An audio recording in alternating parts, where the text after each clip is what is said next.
ایک بات وَإِذَا سَأَلَكَ عِبَادِي عَنِّي فَإِنِّي قَرِيبٌ أُجِيبُ دَعْوَةَ الدَّاعِ إِذَا دَعَانِ فَلْيَسْتَجِيبُوا لِي وَلْيُؤْمِنُوا بِي لَعَلَّهُمْ يَرْشُدُونَ۔ یہ آیت بڑی زبردست ہے اللہ کی رحمت کو بتانے کے لیے۔ ساڈی تا جی سندا ہی کوئی نہیں، یہ عام لوگ جی ساڈی تا رب سندا ہی کوئی نہیں، اور جو بیچارے ان پڑھ لوگ پیر سائیں تہاڈی رب موڑ نہیں سکتا، ساڈی سندا کوئی نہیں، یہ اس سے بھی آگے چلے جاتے۔ او بھائی اللہ بڑا بے نیاز ہے، جس کی چاہے موڑ دے، جس کی چاہے سن لے، لیکن رب سب کی سنتا ہے، یہ یہاں بتانا ہے۔ وَإِذَا، ان نہیں، ان شرط ہے اور اذا ظرفیت ہے، تو ان کی بجائے اذا سے ایک دم اللہ کی رحمت کا دروازہ کھلتا ہوا نظر آتا ہے۔ اذا سألک، عنی پہلے ہونا چاہیے، عبادی بعد میں ہونا چاہیے۔ جب میرے بارے میں میرے بندے پوچھیں، اللہ کو صحابہ نے سوال کیا، یسألونک یسألونک یسألونک، کتنا قرآن میں ہے، یسألونک عن المحیض قل هو اذی، یسألونک عن الانفال قل الانفال للہ والرسول، یسألونک عن الاہلہ قل ہی مواقیت للناس، یسألونک عن الیتامى قل اصلاح لہم۔ جتنے بھی صحابہ نے سوال کیے وہ آئے ہیں یسألونک، یہ آپ سے پوچھتے ہیں، ٹھیک ہو گیا؟ تو یا حبیبی یا محمد قل، آپ کہیے، یہ جواب ہے۔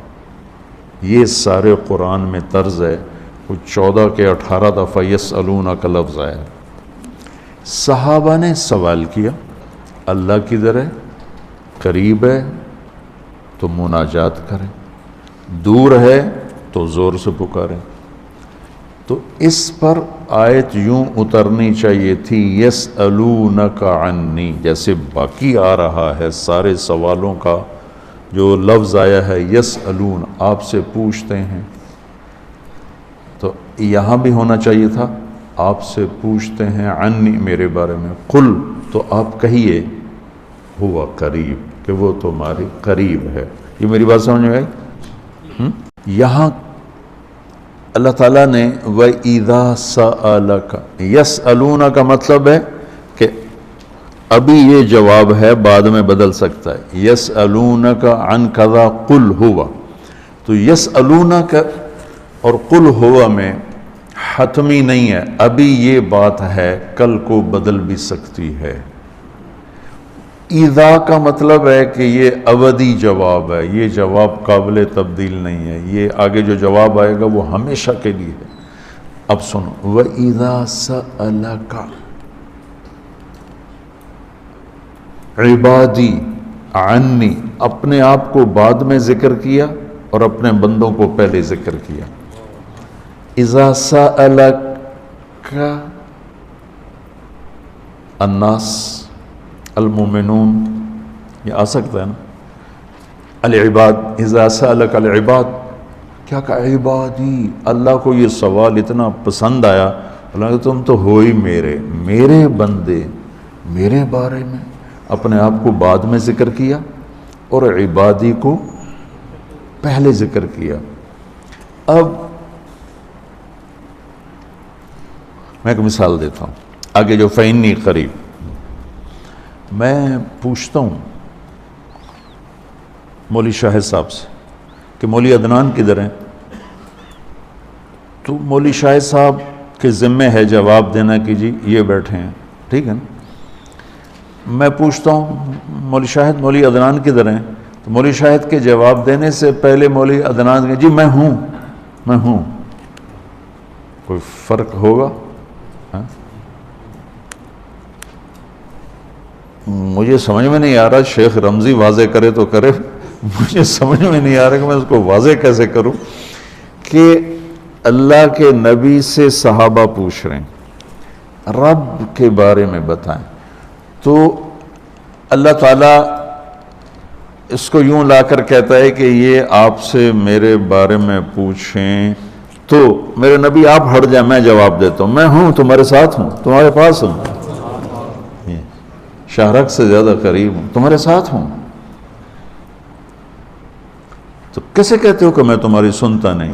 اجیب دعوتاً، دعوت الدع، دعا بار بار پکارنا، اور دعوتاً ایک دفعہ پکارنا۔ اللہ اس آیت میں کہہ رہا ہے کہ جو زندگی میں جس نے مجھے کبھی ایک دفعہ بھی پکارا ہو، میں اس کی دعا پر بھی لبیک کہتا ہوں۔ یہ نہیں کہ میں نہیں میں سنتا ہوں، تم سنانے والے بنو۔ ہم تو مائل بکرم ہیں، کوئی سائل ہی نہیں، راہ دکھلائیں کسے راہ رو منزل ہی نہیں۔ کوئی مانگنے والے تو بنو۔ اور میں قربان جاؤں، اس نے مانگنے کے لیے تقوی نہیں مانگا، کتنی عجیب بات۔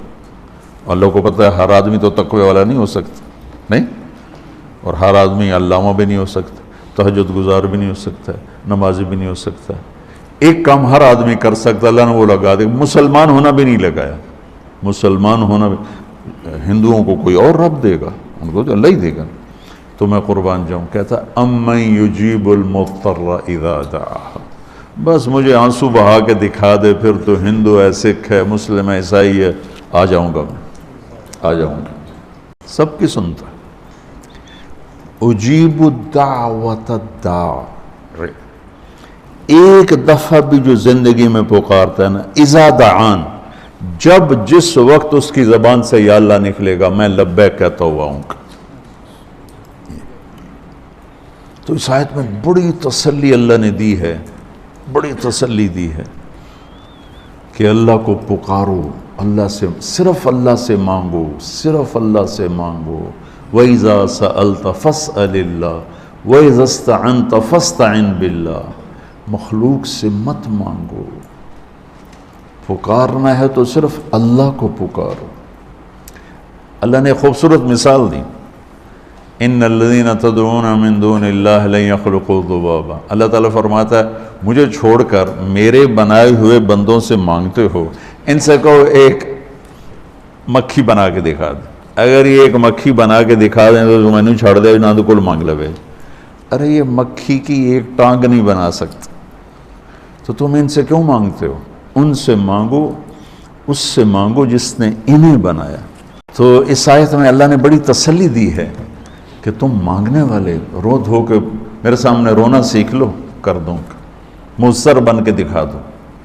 جیسے ہمارے ہاں دعائیں مانگی جاتی ہیں، ہاتھ ادھر ہوتے ہیں اور گا گا کے ربنا آتنا، یہ دعا ہے؟ یہ تو دعا کا مذاق ہے، اس کو دعا کہتے ہیں۔ اور پیچھے نمازیوں کو کوئی ہوش نہیں ہوتا کہ مولوی صاحب کیا دعا مانگ رہے ہیں۔